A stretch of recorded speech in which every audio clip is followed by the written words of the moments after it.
Welcome back to the Kosi Arsenal podcast. My name is Kosi. Welcome back to a brand new video. This is the latest Arsenal news and transfer news as well. Arsenal have sent in an initial offer of 20 million euros for Joan Garcia to Espanyol. The offer is expected to be rejected as Espanyol want the release clause of the player triggered this summer. We are going to be talking about Ramsdale. Medicals are done. A 25 million euro deal has been agreed between Arsenal and Southampton, and there is big optimism that Arsenal will sign another goalkeeper even after Joan Garcia, and that could be Dan Bentley at Wolverhampton Wanderers or Sam Pico at Wigan Athletic. We're going to be diving into all that. We'll talk about Kingsley Coman. Arsenal are working on a deal to bring Kingsley Coman at the Emirates Stadium. We still have a couple of problems.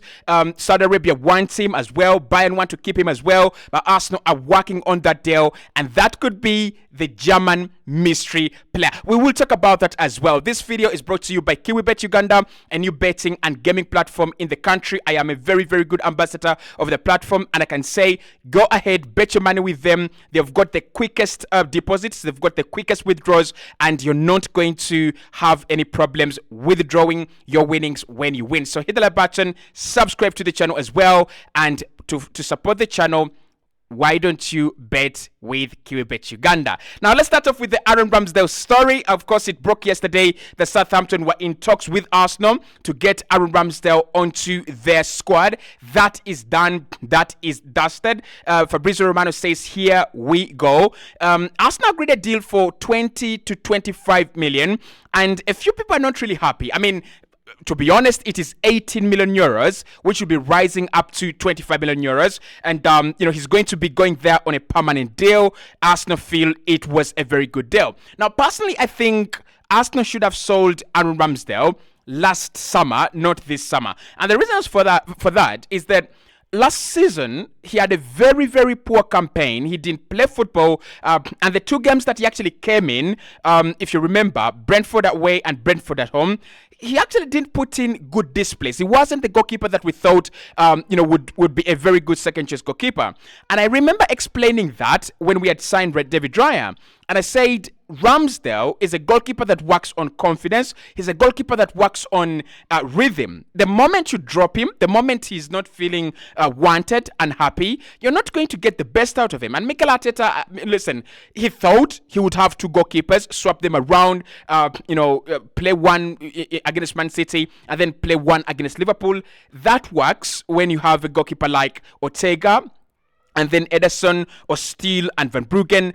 But with Ramsdale and Raya, these two goalkeepers are very dissimilar. They are very, very different. So I never saw Ramsdale really stand a chance of staying at Arsenal this summer. Now, 18 million euros, a few people have said it is not good money.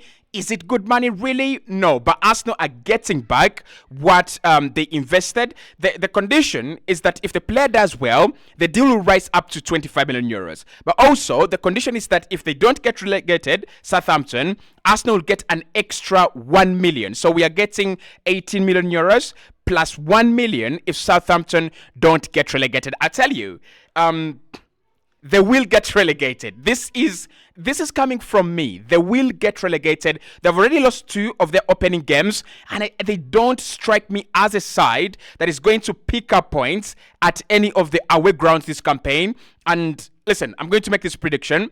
Southampton will not win any game away from home this campaign. Like, they just don't strike me with any kind of confidence. I think Ramsdale will go down, and I won't be surprised for him to go down with Southampton, and then at some point in time, another club buys him from Southampton, and that club is in the Premier League. Now, it's a good deal for Arsenal. We're getting our money back, and, no losses recorded. It's a good deal for Southampton. They're getting a very, very decent goalkeeper. They're getting a goalkeeper they can actually trust. But it's a bad deal for Ramsdale. It's a very bad deal for a player who had actually risen through the ranks, Bournemouth, Sheffield United, and then Arsenal. And then at some point in time, you feel like your career has really started taking shape. You're playing UEFA Champions League football. You're playing for one of the biggest teams in the Premier League. And then you go back to the Championship. You go back to a team that is relegation threatened. I really, really don't understand. Also, why I think that the 18 million euros could have been more is this. If Arsenal had agreed a deal with Southampton for him to go on loan without a buy option, I think it would have been much better. Why? Because next summer, we would have the power to negotiate for a much better deal. I would say if Ramsdale goes to Southampton, Southampton will face a lot of shots this campaign.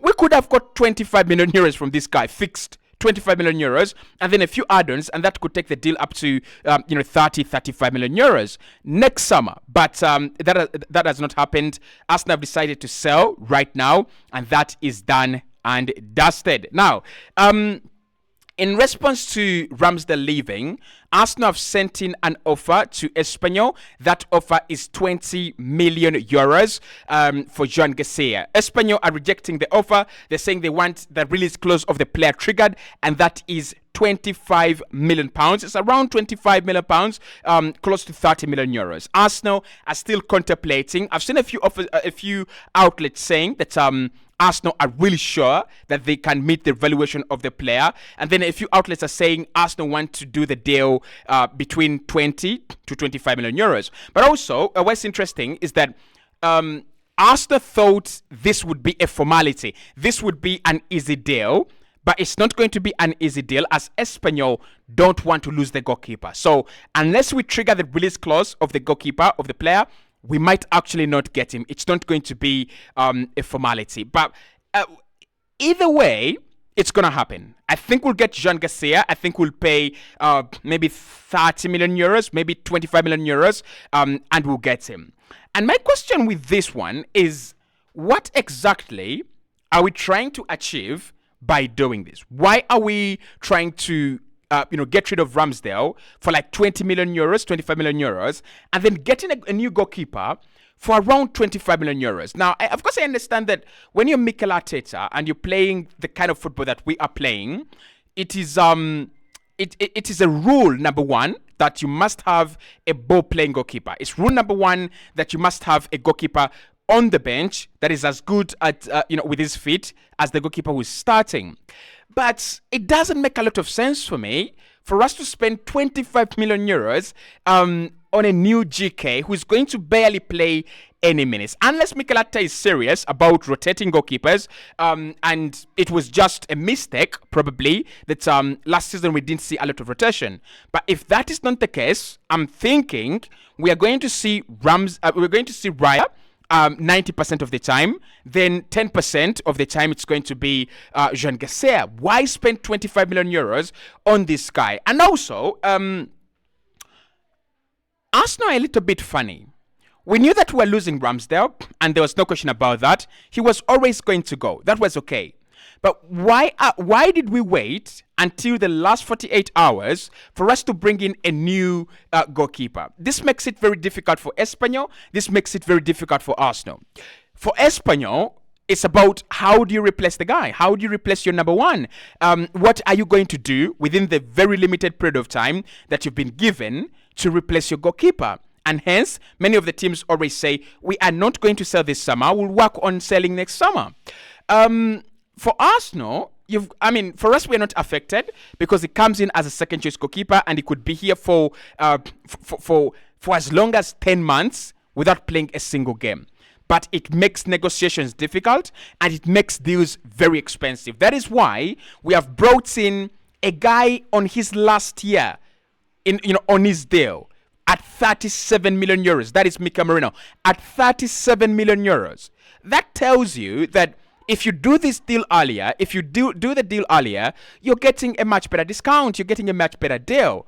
But we definitely didn't choose the much better deal. Anyway, Joan Garcia, 25 million pounds is what they want at Espanyol. Otherwise, Arsenal are going to face it very, very rough. In terms of the third choice goalkeeper, Arsenal are still working on Sam Pico, as they believe they cannot sign a 30-year-old goalkeeper for 1 million, and that is Dan Bentley. Now, I'm very confused. I'm very, very confused. Arsenal don't want to spend 1 million on a 30-year-old goalkeeper who would be third choice and would be at Arsenal for like 5 years or 4 years. But we want to spend about 25 million on a second choice goalkeeper. It's confusing. It's really, really confusing. But we're working on Sam Pico. He's going to be more expensive, by the way, than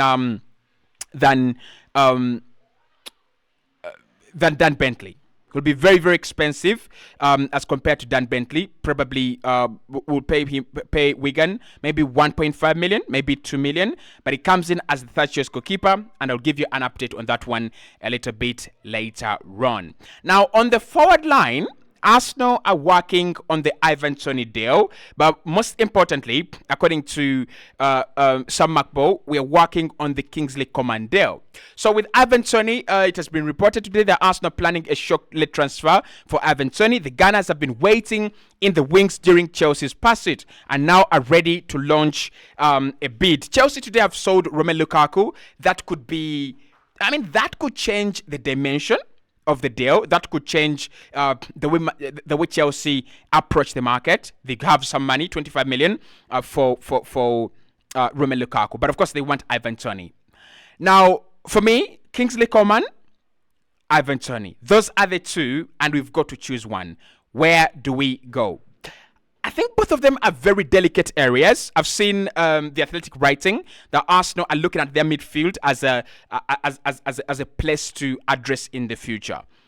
The forward line is a place as well, is a position that we should address in the future, but also right now. And the reason that's why I'm saying we should address it right now is that I'm looking at this team and I'm like, the left wing, yes, Trossard scores goals, but the left wing doesn't really have a winger. We don't have a winger that we can say, this is our Doku, this is our Saka on the left wing. So Kingsley Coman becomes important in that aspect. But then Ivan Toney, at the moment, comes in as a striker solution to Havertz and Gabriel Jesus, who we both know are not that clinical. So he's important in that regard. Which one do I choose? Which one would I choose? This is what I'm going to say. At the moment, I don't think Kai Havertz is going to be dropped by Mikel Arteta. I think Mikel is still trying to prove a point that Kai Havertz is still good. He's still that good. So what we should do, go and get Kingsley Coman. Because with Kingsley Coman, he would come in an area of the pitch where Arsenal are open to upgrading. We are open to upgrading on Trossard, and we are open to upgrading on Martinelli. And if Martinelli comes in the third game against Brighton and he doesn't give us a good performance, that is all the justification the manager will need to play Kingsley Coman or start Leandro Trossard in the same game. But of course, that forward line just feels shallow. Guys, do you feel it too? Do you feel that this team is shallow in the forward line? For example, if I took off Martinelli and I brought on Trossard and I take off Saka, I don't have a trusted player I can bring on. If I take off Kai Havertz because he has failed to meet, to hit the target, he's getting chances but he's missing the target. Gabriel Jesus cannot come in as a correction. He's not a correction to Kai Havertz's lack of clinical abilities. He's actually the same as Kai Havertz. So in that line, this is what I'm gonna say. Bringing Kingsley Coman, can play on the right wing, can play on the left wing as well. A backup for Saka, a backup for Martinelli. He can start games as well. Of course, he's a little bit older, brings in that experience. But I think Kingsley Coman would even be the easier deal because Arsenal can get to do it on a loan basis, maybe plus an obligation to buy in the summer, or a loan basis plus an option to buy. So we are looking at those two. Of course, Chelsea are there on Ivan Toney. Are they seriously going to sign him? Maybe yes, maybe no. They have the money right now from the sale of Romelu Lukaku. I've seen that we have to sell again in order for us to buy. I don't think we should because it's ridiculous. Actually, if we are going to take all the money we're getting from the sale of Ramsdale and reinvest it in Jean Garcia, then we have not made a sell. Honestly. So I wonder where our money went. I wonder why we have not spent any of the cash that we had in the bank. But at least we're working on a forward player. Hit the like button, subscribe to the channel, and I'll speak to you right in the next one.